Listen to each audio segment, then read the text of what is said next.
Hey guys, Ralph here from the End Game Investor, and we got some investor, and we got some stuff to talk about. Not the boring stuff with gold being at a new high of $2,091. Who cares? Let's talk about more exciting things. Like it looks like we have 13 weeks left until the reverse repos run out, and there's a machlokas going on, which is Hebrew for there's an argument about whether this matters or not. Do the reverse repos matter? Are they supposed to be at zero? They almost always are at zero. So who cares if they go to zero now? We're going to go into that side of the argument. We're going to my side of the argument and how it looks like Bank of America's Mark Cabana, as in Copa Mark Cabana.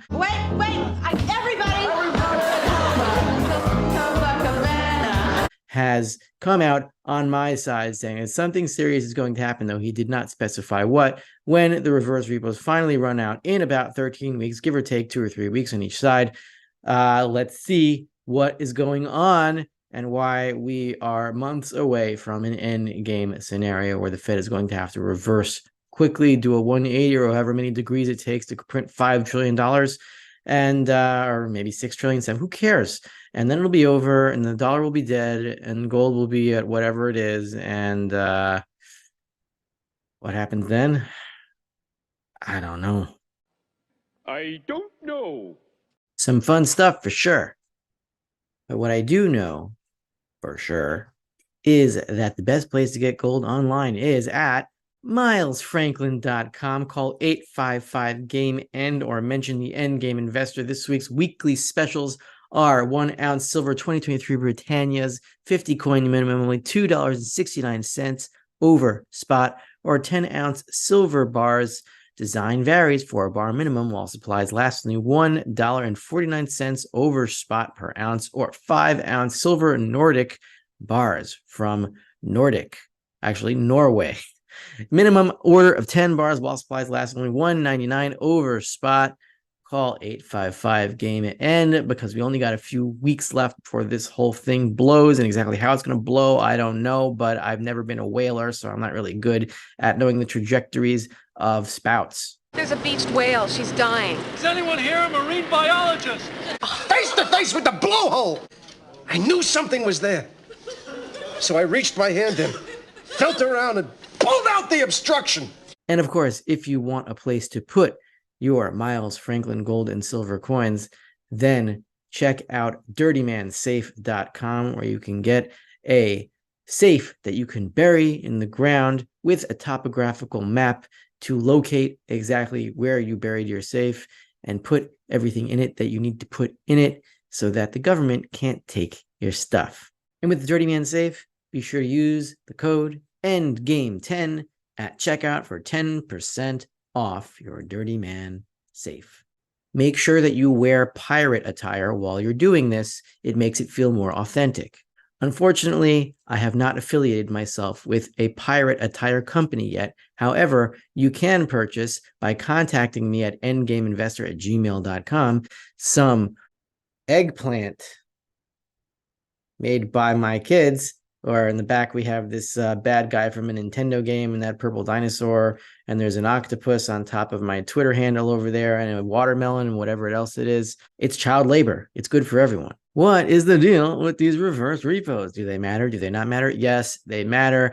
There have been some opinionated people online who I respect who have said that they don't matter. We're going to get into why they do, but I will also present their arguments about why maybe they don't and what they may be missing. Of course, none of us knows for sure what's going to happen when they hit zero or hit close to zero because we've never been in this situation before, but I got a hunch that this is it. So anyway, yesterday, or at least the first day of December, we saw a big drawdown in reverse repos of $119 billion, and I've drawn the daily draw ups and drawdowns, or increases and decreases in the reverse repo facility. So this is December 1st or 2nd, December 1st, actually. Yes, it was December 1st, and it was a huge drawdown, which there usually is at the beginning of the month. The only time that this drawdown was exceeded since reverse repo started to fall has been on October 1st or 2nd, first business day, let's just say first business day of October, first business day of July, and first business day of April, which you will see what they have in common is that they are quarter ends. At quarter ends, there's a big drawdown in reverse repos as books get rebalanced. And so we're seeing here the biggest non-quarterly drawdown in reverse repos. It might have been exceeded by May. I haven't done the exact measurements, but anyway, we're almost there. We have 768 billion left. Let's go to the next slide to make my point here. We have about 13 weeks left to zero here on the this is like a very feng shui slide here. So we have $768.543 billion left. Here's that little dot for reverse repos. And now this is an Excel table of every week the drawdown or draw up. The only draw up here the only increase since every weekly increase since September 8th has been on September 29th, and that was an increase in about $11 billion. But let's just take all these drawdowns. If there's no plus, it's a drawdown. So a drawdown of 106 billion, 62 billion, 41 billion, 144 billion, et cetera, et cetera. If you add in all these drawdowns, then you get to the number 802 billion. That's 13 weeks. In 13 weeks at this pace, we will have drawn down over $800 billion. There's only $768 billion left. So we have something between 12 and 13 weeks if we continue this pace since September. There's no reason to believe that the pace will slow down significantly. So we got about 13 weeks until we hit zero on the reverse repo facility. What happens then? What I believe happens then from this chart here is that money supply collapses. In the red, we have the reverse repos, which you saw on the previous chart. In the blue, we have a rough approximation of the money supply by deposits in the bank system. It's not exactly money supply, but I've looked at the deposits versus the money supply, and they pretty much match up and they go in parallel. And money supply is a little higher than deposits, but this is basically a proxy for it. So we have this line. This is when Treasury auctions restarted, and Treasury auctions restarted, and that's where reverse repos started to go into Treasury bills instead of reverse repos, because Treasury bills pay 5.5% on the 4-week short-term Treasury bill, and reverse repos pay only 5.3%. So it makes sense that money market funds should transfer funds out of reverse repos and into Treasury bills.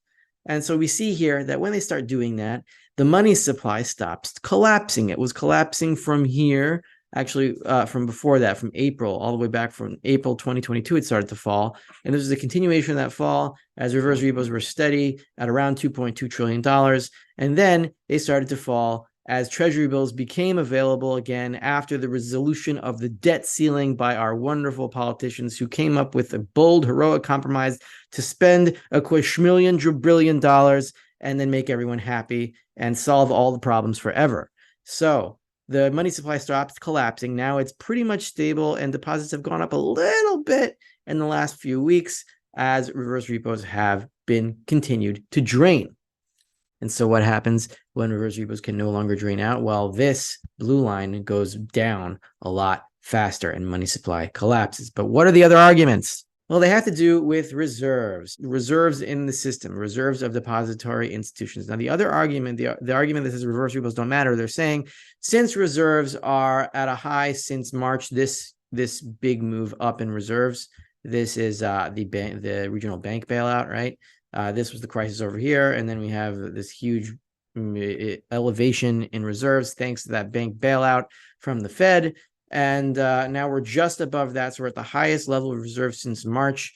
And Wolf Richter, who I respect, of Wolf Street, says that because reserves are at highs not seen since March, and there's plenty of liquidity in the system, and reverse repos are supposed to be zero anyway, and we'll go to his argument, and then we'll go to Mark Cabana of Bank of America.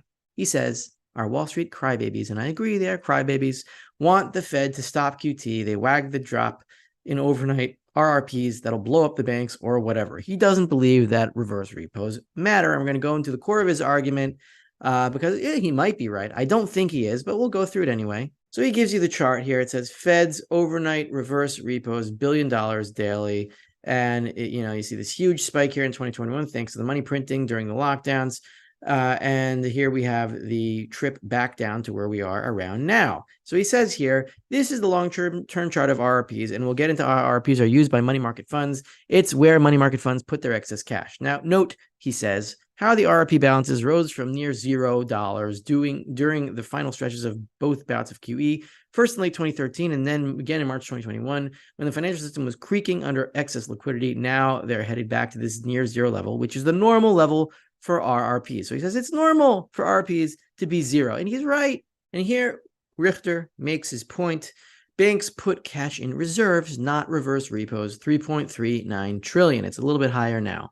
Reserves have risen to 3.39 trillion, the highest since March. Reserves are cash that banks put on deposit at the Fed. They're a liability on the Fed's balance sheet, amounts that the Fed owes the banks. For banks, reserves are assets. Banks call them interest-earning cash or similar on their own balance sheets. They use their reserve accounts at the Fed to transfer cash between banks. It's reserves that indicate liquidity in the banking system. This is the key. And those reserves are showing that the banking system is awash in liquidity, and they can drop to close to 1.5 trillion before the first ripples might appear, as we saw in late 2019 when the repo market started trembling. Wolf Richter's point is that reverse repos don't matter. What matters is the reserves, and the reserves are high. I don't think he's right, because while he is correct that reverse repos are supposed to be zero, the only times when they were zero and it didn't do anything was when interest rates were also at zero. And so the money supply was rising anyway, and we were in a loose monetary policy stance. At this point, monetary policy is very tight, which causes contractions in the money supply. And the only thing preventing that is money coming into the money supply from the reverse repos that are still extant. This time, once the RRPs run out, money supply is going to fall, because we're in an environment where interest rates are close to 5%, or actually above 5% on the T-bills.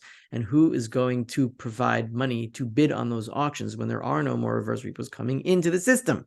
But apparently, Mark Cabana agrees with me, and he's one of the big top guys at Bank of America, and he explains why reserves are so plentiful relatively now, what is going on, and what it means, and why it does not mean there is any excess liquidity to bid on treasury auctions, on T-bill auctions when the RRPs run dry. He says, why are U.S. banks hoarding liquidity? That's a good question. Bank reserves should, in theory, be declining with quantitative tightening, but they're not. Why is that? And Mark Cabana answers this question, but he doesn't get into the details of it. He only answers it by hinting at something. And here we'll read it. Remember when bank reserves were getting burnt up by the Fed's quantitative tightening? That trend has changed markedly in 2023, and reserves have been mostly flat this year, as we saw in the chart. They are at the same level, basically a little bit higher than they were in March after the regional bank bailout.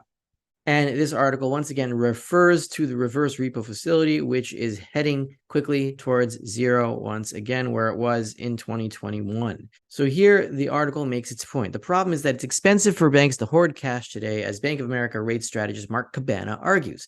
Banks are bidding up for liquidity, he told reporters in a bond market outlook call on Wednesday. To draw depositors away from money market funds, which is where the reverse repos are coming from, banks are offering higher yield cash products. Cabana points to 3 and 6 month certificates of deposits, yielding 5.6% to hold on to reserves that can only earn 5.4%. So they're offering 5.6% so they can hold on to reserves that earn 5.4%. Why would they do this if it's making them lose money? So this is the question that this article asks. So what gives, says the writer? Why would a bank hoard liquidity, at least in theory, if they're losing money on it?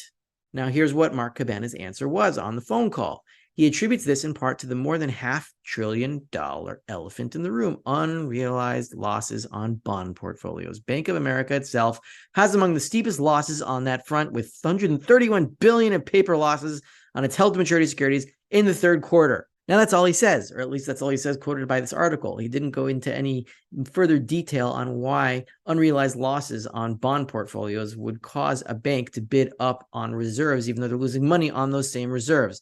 But I think the answer is that if they do not have excess liquidity and there is withdrawal in the banking system, or there's a run on the dollar, or there's a liquidity crunch or some kind of financial crisis, and they're caught without extra liquidity to meet deposit withdrawal requests, then they would have to sell their bond portfolio with unrealized losses at a loss, making those unrealized losses realized losses and really screwing themselves over. So they're making sure they have extra liquidity now, even though they're losing money on that extra liquidity. So if they have extra liquidity, is it a sign of extra liquidity in the system? No, it's a sign of desperation by the banks that have these hundreds of billions of dollars of losses unrealized on their held to maturity bond portfolios, and they don't want to be forced to sell them if they have to redeem them for dollars on a deflationary financial crisis, crash, whatever is going to happen.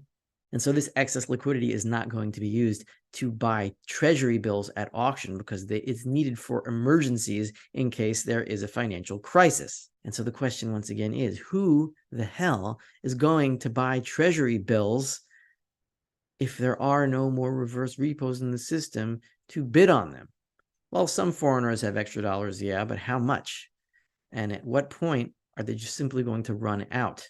I guess we'll find out in a few weeks then. Meanwhile, gold is hitting new highs. Isn't that great? Well, we ain't seen nothing yet.